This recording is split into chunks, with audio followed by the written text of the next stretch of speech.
Breaking Down the Law is sponsored by Battle-Born Injury Lawyers. All right, we are breaking down the law with our friend here, Matt Hoffmann of Battle-Born Injury Lawyers. And, you know, we're always talking about the issues that impact you. So let's get on today's topic. So there is this growing social media movement for a mass number of people to storm the Air Force Base, best known as Area 51. Right, Matt? And so we've been talking about kind of what are some of the legalities of this happening? So the rally is set for September 20th. We do know that. So far, more than 1 million people have submitted an RSVP online. So the goal of the rally is to discover the quote-unquote truth about aliens, right? They want to see those aliens. Yeah. So, I mean, obviously, this brings up a host of issues. Yes. I mean, you're talking about federal laws possibly being broken here, trespassing and whatnot. So let's kind of start off with this. What crimes could be committed if they actually show up? So if they show up and organize in, I think it's Armagosa Valley. Right. So then they're subject to state law violations potentially. So you have the right to assemble, no problem there. Constitutional amendment, peaceful assembly, that's fine. However, you don't have the right to assemble with the intent to break the law.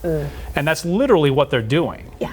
On social media it's being published like, let's get together and storm Area 51, even though we know it's illegal to do that. It's a protected Air Force base and it's under federal law, it's illegal to enter into any military base without permission. Right.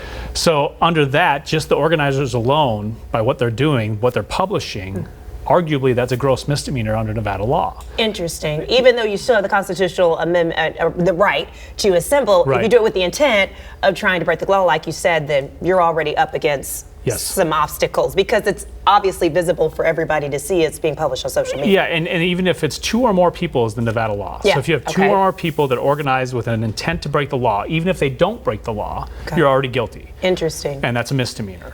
So then you have also the disturbance of the peace. So let's say they organize in this small area of rural Nevada. They're told by a sheriff, hey, you need to disperse. You're disrupting the community, and they refuse. That's another misdemeanor. Goodness grief. So it could be really racking up the charges here. But you said that they can, for instance, if they decide to do it at the Alien Center there in Area 51, like, you know, because it's not on the base. It's even though it's private property, it's still outside of the base. But still subject to state law on assembly. So the more interesting is the concept of getting into Area 51. Yeah, this you talked about. It may not even be worth the hassle, right? I mean, you're talking about nuclear craters from when bombs went off. This is a long way. It is, through very harsh desert, mountains.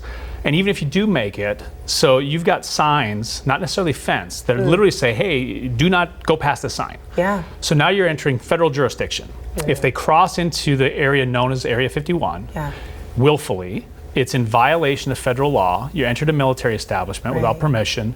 You can serve up to 1 year in jail. And the signs clearly say deadly force authorized, so that in itself really could be a pretty good deterrent to maybe not trying to do that. Interesting conversation. We'll definitely follow that to see what happens with it, but we've already kind of broken it down right here with our expert attorney here, Matt Hoffmann. So, hey, we appreciate you all for weighing in. You've been doing really well on our Facebook Live conversations, talking with Matt, and we will address another topic next Wednesday.